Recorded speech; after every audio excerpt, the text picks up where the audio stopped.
নমস্কার বন্ধুরা, আমি মধুমিতা চলে এলাম আবারও আজকে একটা নতুন রেসিপি নিয়ে। তো এখন শীতকাল মানেই কিন্তু মূলো। তো আজকে আমি বানাবো একটা মূলো দিয়ে খুব সুন্দর রেসিপি। তো তোমরা তো দেখেইছো যে আমাদের বাগানে মূলো হয়েছে। তো বাগান থেকে টাটকা দুটো মূলো তুলে নিয়ে এসেছি, আর সাথে নিয়েছি একটা বেগুন আর একটা আলু। সমস্তটা বেশ ভালো করে লম্বা লম্বা করে কেটে নিয়েছি। এখানে মূলোগুলো লম্বা লম্বা কেটেছি, বেগুনটাও কেটে নিয়েছি, আর আলুগুলো বেশ লম্বা লম্বা করে কেটে নিয়েছি। তো এবার সমস্ত সবজিগুলো ভালো করে ধুয়ে নিয়েছি। এবার গ্যাসের মধ্যে একটা কড়াই চাপিয়ে দিয়েছি আর দিয়ে দিলাম তাতে তেল। তেলটা ভালো করে গরম হয়ে আসলে এবার ওই তেলের মধ্যে বেগুনগুলো দিয়ে দেব। তো বেগুনগুলো একটু লাল লাল করে ভেজে নিতে হবে।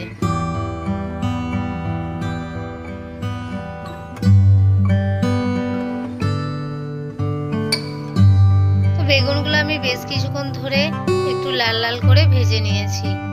এবার সমস্ত বেগুনটা একটা পাত্রের মধ্যে তুলে রাখবো।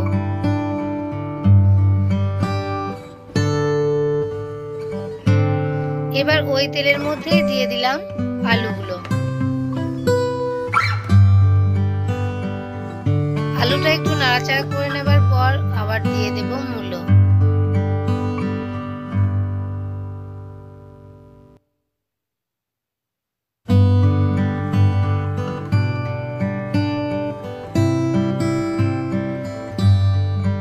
এখানে আলুটা একটু ভেজে নিয়েছি, এবার ওর মধ্যে দিয়ে দিলাম মূলোগুলো।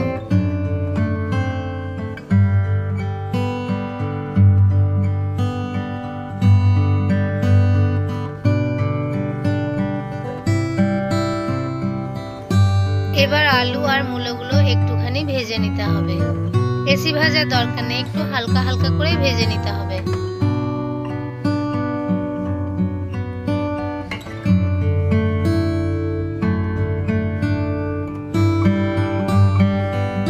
তো দেখো ভাজা হয়ে গেছে, এবার আলু আর মূলোটা তুলে রাখবো। সমস্ত কিছু ভাজা হয়ে গেছে, এগুলো তুলে রেখেছি। এবার একটা পাত্রের মধ্যে আমি তেঁতুল নিয়ে নিয়েছি। এবার ওর মধ্যে একটু জল দিয়ে ওটা কিছুক্ষণ ভিজিয়ে রাখলাম। এবার কড়াইয়ের মধ্যে যে তেলটা বেঁচেছিল ওর মধ্যে দিয়ে দিলাম একটু 5 ফোড়ন, একটা তেজপাতা আর শুকনো লঙ্কা। ওটা ভালো করে গরম হয়ে আসলে একটু দিয়ে দেব হলুদ।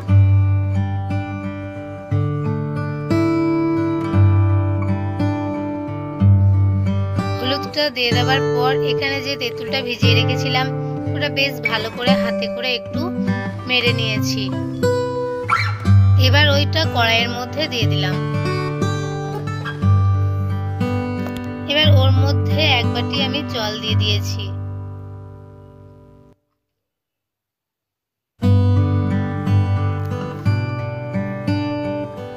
এবার সমস্তটা একটু ফুটে আসলে দিয়ে দেব ওই ভেজে রাখা সবজিগুলো। তো এখানে আমি প্রথমে দিয়েছি, দেখো জলটা খুব সুন্দরভাবে ফুটে এসেছে। এবার ওর মধ্যে দিয়ে দিলাম মূলো আর আলুগুলো।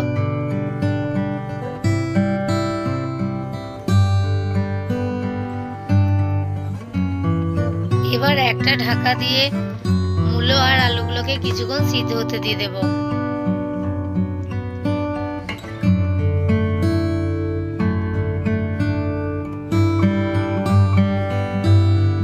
ওটা কিছুক্ষণ সিদ্ধ হয়ে যাবার পর একটু খুন্তিতে করে নাড়িয়ে দেখলাম যে আলু আর মূলোগুলো বেশ সিদ্ধ হয়ে গেছে। তো এবার ওর মধ্যে দিয়ে দেব পরিমাণ মতো চিনি।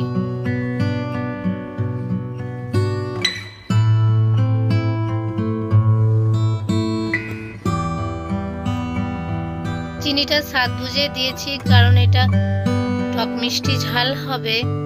তো চিনিটা দিয়ে দেওয়া হলো। এবার ওর মধ্যে দিয়ে দেব ভেজে রাখা বেগুনগুলো।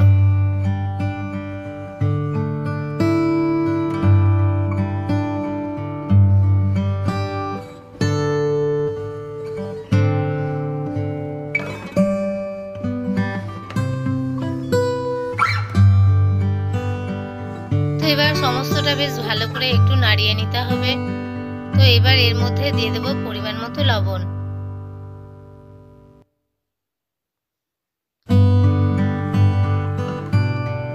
এবার কিছুক্ষণ ওটা ঢাকা দিয়ে রেখে দিয়েছিলাম, যেটুকু বাকি ছিল সেটাও বেশ ভালোভাবে সিদ্ধ হয়ে গেছে। এবার দেখো সমস্তটা বেশ মাখো মাখো ভাবে হয়েছে। এবার সবার শেষে নামাবার আগে একটা ভাজা গরম মশলা ওর মধ্যে দিয়ে দেব। তো এখানে আমি শুকনো খোলাতে ভেজে রেখেছিলাম জিরে, ধনে, শুকনো লঙ্কা, তেজপাতা আর একটু মৌরি, সমস্তটা শুকনো খোলায় ভেজে আমি গুঁড়ো করে নিয়েছিলাম। এবার ওই ভাজা মশলাটাই এই সমস্ত রান্নার মধ্যে দিয়ে দিলাম। তো এবার একটু নাড়াচাড়া করে এবার ওটা একটু বেশ ভালো করে নাড়াচাড়া করে ওটা নামিয়ে নেব। তো এই ছিল আজকের রেসিপি। তো যদি তোমাদের ভালো লেগে থাকে তো অবশ্যই করে বাড়িতে একবার বানিয়ে তোমরা দেখতেই পারো, আর কেমন হয়েছে তা আমাকে কমেন্ট করে জানাবে। তো আজকের মতো ভিডিওটা আমি এখানেই শেষ করছি। সবাই তোমরা সুস্থ থেকো, ভালো থেকো।